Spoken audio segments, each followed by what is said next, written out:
حاضرین محترم السلام علیکم ورحمۃ اللہ وبرکاتہ۔ الحمدللہ الذی کفی والصلاة والسلام علی عبادہ الذین اصطفی، اما بعد فاعوذ باللہ من الشیطان الرجیم، بسم اللہ الرحمن الرحیم۔ وَأَتِمُّوا الْحَجَّ وَالْعُمْرَةَ لِلَّهِ صدق اللہ مولانا العظیم وبلغنا رسولہ النبی الامین المتین الکریم ونحن علی ذلک لمن الشاہدین والشاکرین والحمد للہ رب العالمین۔ بارگاہ رسالت میں ہدیہ درود و سلام بآواز بلند پڑھیں، اللہم صلی علی سیدنا و شفیعنا حبیبنا مولانا محمد بارک وسلم، صلاۃ و سلاما علیک یا رسول اللہ، صلاۃ و سلاما علیک یا حبیب اللہ صلی اللہ تعالی علیہ وسلم۔ حضرات گرامی، مسلسل کئی اتواروں سے آپ کے سامنے حج کا بیان چل رہا تھا اور آپ کے سامنے یہ ذکر کر دیا گیا کہ حج میں کیا کیا چیزیں سنت ہیں، فرض ہے، مستحب ہے، نفل ہے۔ اور گزشتہ اتوار جیسا کہ آپ کے سامنے بیان کیا گیا تھا کہ حج میں احرام کی کیا اہمیت ہے اور احرام کس طریقے سے باندھنا چاہیے۔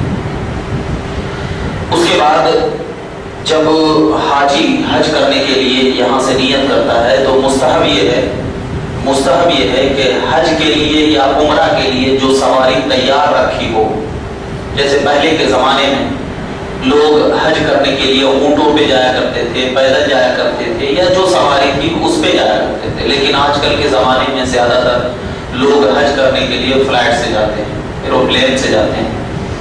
تو علماء کرام نے فرمایا کہ مستحب حاجی یا عامر کے لیے یہ ہے کہ حج کی سواری اگر تیار ہے تو حج کی سواری پر قدم رکھتے ہی عمرہ کی نیت کر لیں۔ اب اس کا یہ ہے کہ آپ کو بہتر ہے آج کل کے زمانے میں کہ گھر میں آپ نہا لیں، دھو لیں، غسل کر لیں۔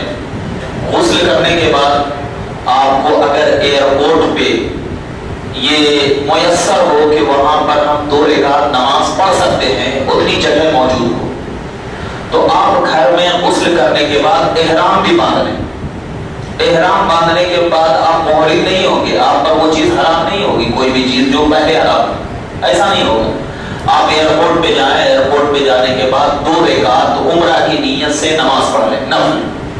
نماز پڑھنے کے بعد ابھی بھی آپ عمرہ کی نیت میں نہ ہیں، عمرہ کی نیت میں آپ ابھی بھی عامر عمرہ کی نیت نہیں کریں، بلکہ آپ ایروپلین پہ جا کر بیٹھ جائیں۔ بیٹھنے کے بعد آپ کو کمفرٹیبل محسوس ہونے لگے آرام سے، جب جہاز اڑنے کے قریب ہو تو اب کیا ہے، اس وقت آپ عمرہ کی نیت کریں۔ اس سے کیا ہوگا آپ کو فائدہ یہ کہ اگر آپ گھر سے ہی عمرہ کی نیت کرنے جائیں گے تو ہو سکتا ہے کہ راستے میں کچھ ہو جائے، لیکن آپ جب بیٹھ جائیں گے آرام سے تو ابھی میقات بہت دور ہے، یلملم جو ہندوستانیوں کا میقات ہے ابھی بہت دور ہے، تو آپ جہاز پہ بیٹھنے کے بعد عمرہ کی نیت کر لیں۔ اور عمرہ کی نیت کرنا، اس وقت عمرہ کی نیت کرنا حدیث کی بنیاد پر مستحب قرار دیا گیا۔ کیوں؟ اس لیے کہ جہاز ہمارے حج کرنے کی سواری ہے، تو نبی کریم نے فرمایا کہ جب عمرہ کی سواری یا حج کی سواری آپ کے سامنے موجود ہو اور اس پر قدم رکھتے ہی آپ عمرہ کی نیت کر لیں گے تو یہ مستحب۔ نبی کریم صلی اللہ علیہ وسلم جب بھی حج کرنے کے لیے جاتے تو آپ سواری جب آپ کی تیار رہتی تو آپ سواری پر قدم رکھتے ہی آپ عمرہ کی یا حج کی نیت کر لیتے تھے، تو اسی عمل کو اگر امتی کرتا ہے تو امتی کا نبی کی طرح عمل کرنا ہی سنت کہلاتا ہے۔ اور نبی کریم نے فرمایا کہ جس نے میری سنت پر عمل کیا میں اس کا ٹھکانہ جنت بناؤں۔ تو چھوٹی سی چھوٹی چیز کیوں نہ ہو، ہم کو کیا کرنا چاہیے، نبی کریم صلی اللہ علیہ وسلم کے طریقے پر اپنا کر کے ان کی طریقہ اپنا۔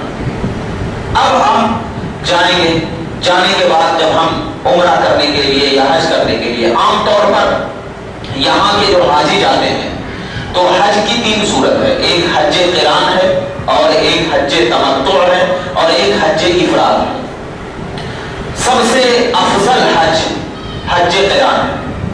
حج قران کا مطلب یہ ہوتا ہے کہ عمرہ اور حج دونوں کی ایک ساتھ نیت کرنا، اور حج تمتع کا مطلب یہ ہوتا ہے کہ پہلے آپ عمرہ کی نیت کرنا، پھر جب عمرہ مکمل ہو جائے تو اس کے بعد حج کی نیت کرنا۔ اور حج افراد کا وہ اس شخص کے لیے ہے جو مکہ میں رہتا ہو، صرف حج ہے اس کے اوپر، صرف حج کی نیت کرے، مگر حج قران افضل ہے۔ یعنی ہندوستانی اگر حج قران کرنا چاہتا ہے تو اب اس کا طریقہ یہ ہے کہ یہیں سے ہندوستان سے ہی حج اور عمرہ دونوں کی نیت کرے. اب وہاں جانے کے بعد اگر آپ نے عمرہ کر لیا، صفا مروہ کا سعی بھی کر لیا، تو اب سر نہ مڑائے، سر نہ مڑائے، بلکہ آپ کیا ہے اس وقت تک آپ موہی نہیں رہیں گے جب تک کہ آپ حج نہ کر لیں. اس وقت تک آپ کے اوپر سب چیزیں حرام رہیں گی جب تک کہ آپ حج نہ کر لیں. حج کرنے کے بعد جب وہ دن آئے تب آپ اس دن میں کیا ہے اپنے سر کو بھی اٹھا سکتے ہیں، قربانی بھی کر سکتے ہیں. یہ حج قران کا ہے. مگر عام طور پہ جو حاجی یہاں سے جاتے ہیں، اور زیادہ تر حاجی جو حج کرتے ہیں وہ حج تمتع کرتے ہیں. حج تمتع کا مطلب یہ ہوتا ہے کہ اگر ہندوستانی ہم جا رہے ہیں حج کرنے کے لیے تو پہلے ہم عمرہ کی نیت کریں گے. عمرہ کی نیت کرنے کے بعد جب ہم وہاں پہنچیں گے تو ہم عمرہ کریں گے، طواف کریں گے، طواف کرنے کے بعد ہم سعی کریں گے. سعی کرنے کے بعد پھر کیا ہے ہم اسی جگہ پر جا کر کے ہم سر اڑائیں گے. آپ مکہ میں کہیں بھی سر اڑا سکتے ہیں، کوئی حرج کی بات نہیں. لیکن علماء کرام نے فرمایا کہ جہاں پر صفا مروہ کا سعی ہوتا ہے اس کے بغل میں سر کا مڑانا افضل ہے اور مستحب. تو آپ جب عمرہ کر لیں گے تو عمرہ کرنے کے بعد آپ سر مڑا لیں گے تو آپ بالکل حلال ہو گئے. کب تک؟ جب تک کہ حج کے ایام نہ آئے. پھر اگر آپ کو حج کا دن آ گیا تو اب جائیں گے مسجد عائشہ. مسجد عائشہ جائیں گے جو کہ میقات ہے وہاں پر رہنے والوں کے لیے.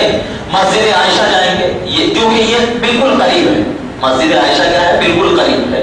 یا آپ کیا ہے جدہ بھی جا سکتے ہیں، وہ بھی ہے.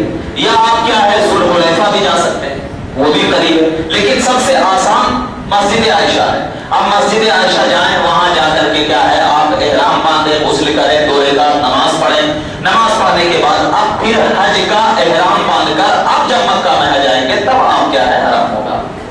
یہ حج تمتع کا. لیکن اگر کوئی حج افراد کرنا چاہتا ہے تو حج افراد کرنے والوں کے اوپر قربانی بھی واجب نہیں. حج قران اور حج تمتع جو کرتا ہے اس کے اوپر قربانی واجب ہے. لیکن جو حج افراد کرتا ہے، اور حج افراد کس کے لیے ہے؟ وہ مکہ میں رہنے والوں کے لیے. وہ صرف حج کی نیت کرے. اب حج کے کرنے کے بعد وہ واپس آ جائے، اب اس کے اوپر قربانی واجب نہیں. یہ چیز یہ حج کے ہے.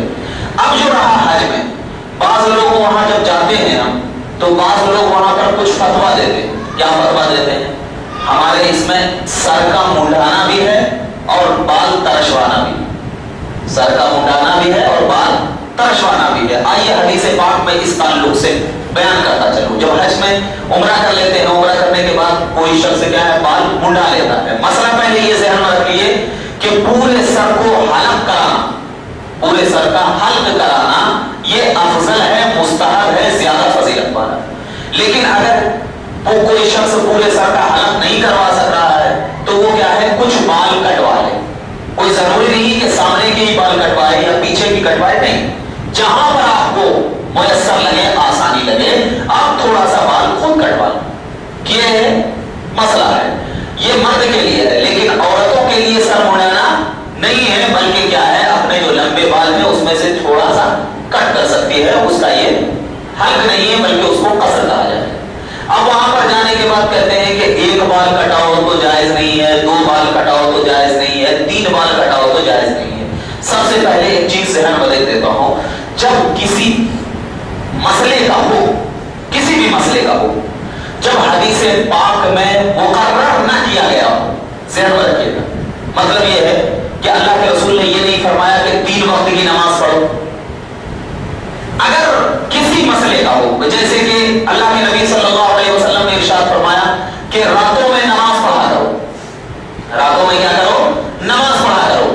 تو اب ہم اپنی طرف سے یہ نہیں کہیں گے کہ 2 رکعت نماز پڑھو یا 4 رکعت نماز پڑھو یا 5 رکعت نماز پڑھو. نہیں بول سکتے. کیوں؟ اس لیے کہ حدیث میں اس کا کوئی مسئلہ مقرر نہیں کیا گیا ہے کہ 4 ہی پڑھنا ہے.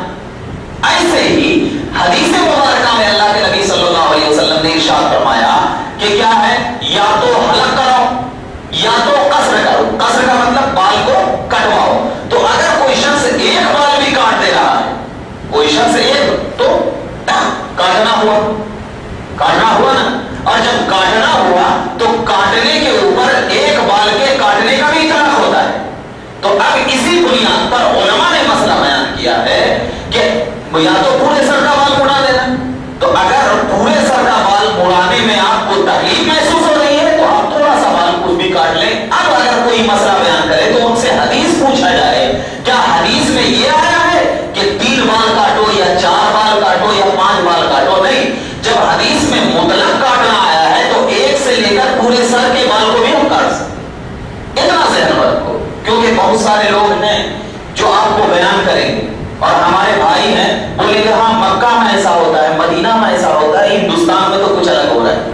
تو میں یہ کہتا ہوں کہ شریعت صرف مکہ والوں کے لیے نہیں ہے یا مدینہ والوں کے لیے نہیں ہے. شریعت جو ہے پورے ملک میں وہی ایک ہی شریعت چلتی ہے اور وہ شریعت محمدی. اور جب شریعت محمدی ہے تو ایسا تو نہیں کہ امریکہ میں کچھ اور شریعت ہوگی, ہندوستان میں کچھ اور شریعت ہوگی. ہمارے کرنے سے شریعت نہیں بدلتی, ہمارے کرنے سے شریعت نہیں بدلتی. کیوں نہیں شریعت بدلتی؟ آپ کو حدیث پاک بیان کرتا چلوں. نبی کریم صلی اللہ علیہ وسلم نے ارشاد فرمایا کہ رکن یمانی, جو رکن یمانی ہوتا ہے نا, 4 رکن ہے نا بھائی, 4 رکن ہے کعبہ کے. تو اس میں کیا ہے, ایک رکن یمنی ہے اور ایک رکن اسود ہے. رکن یمنی یعنی اب ان دونوں رکن کی تعظیم کرنا ہمارے اوپر ضروری ہے, دونوں رکن کی. اور الحمدللہ کوئی بھی اہل سنت والجماعت کا شخص جاتا ہے تو حدیث پاک میں آیا ہے کہ اگر بندہ مومن کعبۃ اللہ کے رکن یمنی پر ٹھہر کر جو بھی دعائیں کرتا ہے اللہ اس کی دعاؤں کو قبول فرماتا ہے. یہ حدیث میں ابھی میں بیان کروں گا, مسلم کی حدیث بیان کروں. اس کے بعد اللہ کے نبی نے فرمایا کہ رکن یمنی پر دعا کر لو تو اس کے بعد حجر اسود کے پاس آؤ, حجر اسود کے پاس آؤ, وہاں پر بھی ٹھہر کر اللہ کی بارگاہ میں جو دعائیں کرو گے اللہ تمہاری دعاؤں کو قبول کرے گا. اب میں پوچھتا ہوں کہ نبی کریم صلی اللہ علیہ وسلم نے اس 2 رکن پر ٹھہر کر دعائیں کرنے کو کیوں فرمایا؟ کعبہ تو ایک ہی ہے, کعبہ کے 4 رکن ہیں, لیکن اسی 2 رکن پر دعائیں کرنے کے لیے کیوں فرمایا؟ تو تمام علماء کا اس بات پر اتفاق ہے, کوئی علماء اس میں اختلاف نہیں کرتے. تمام علماء کا اس بات پر اتفاق ہے کہ سب سے پہلے حضرت ابراہیم علیہ السلام نے جو کعبہ کو بنایا, کعبہ کو جب تعمیر کیا تو سب سے پہلے جس رکن کی تعمیر ہوئی وہ رکن یمنی تھا. کس رکن کی تعمیر ہوئی؟ رکن یمنی تھا. اور حضرت ابراہیم علیہ السلام نے اپنے ہاتھ سے اس رکن یمنی کو تیار کیا. تو اللہ کے نبی صلی اللہ علیہ وسلم نے ارشاد فرمایا کعبہ تو اگرچہ سارا کعبہ منسوب ہے حضرت ابراہیم علیہ السلام کی طرف, لیکن اے میرے صحابہ سنو, میں رکن یمنی کی طرف ٹھہر کر اس لیے دعائیں کرنے کے لیے کہہ رہا ہوں کہ اس رکن یمنی کو تعلق میرے باپ حضرت ابراہیم سے ہے. تو اللہ تبارک و تعالیٰ نے حضرت ابراہیم کے صدقے طفیل میں جو بھی گنہگار امتی آئے گا اس کی دعاؤں کو قبول فرمائے گا, اس کی دعاؤں کو قبول فرمائے گا. ایک بات تو ذہن میں آ گئی, اب اس پر اور میں تفصیل لے کر جاؤں. اس کے بعد فرمایا کہ حجر اسود کے پاس آؤ, حجر اسود کے پاس آؤ. کیوں فرمایا حجر اسود کے پاس؟ کیونکہ وہ جنتی پتھر ہے, جانتے ہیں الحمدللہ وہ جنتی پتھر ہے. اور جنتی پتھر ایسا ہے کہ وہ جنتی پتھر تمام کی شفاعت کرے گا. جو لوگ بھی اسے دیکھیں گے, حدیث مبارکہ میں آیا ہے جتنے لوگ اس کی زیارت کریں گے تو وہ دیکھے گا. زیارت آنکھوں سے نہیں ہوتی, اتنا ذہن میں رکھنا, زیارت جو ہے آنکھوں سے نہیں ہوتی. آپ درگاہ شریف پہ چلے جاؤ یا کہیں بھی چلے جاؤ یا مسجد میں چلے جاؤ, آنکھوں سے زیارت نہیں ہوتی. اسی لیے فرمایا علماء کی صحبت میں زبان سنبھال کر بیٹھو اور ولیوں کی صحبت میں دل سنبھال کر بیٹھو, ولیوں کی صحبت میں دل سنبھال کر بیٹھو. امام غزالی سے پوچھا گیا کہ آپ نے ایسا قول کیوں کیا کہ ولیوں کی صحبت میں دل سنبھال کر بیٹھو اور علماء کی صحبت میں زبان سنبھال کر بیٹھو؟ تو حضرت امام غزالی نے فرمایا اس لیے کہ خون جو چلتا ہے, خون جو فلٹر ہوتا ہے کہاں سے ہوتا ہے؟ دل سے ہوتا ہے نا. اور خون جب فلٹر دل سے ہوتا ہے تو ولی جو ہے, ولی یہ نبی کا خون ہے, ولی جو ہے یہ نبی کا خون ہے. اور جب ولی نبی کا خون ہے, کیونکہ اہل بیت ہیں,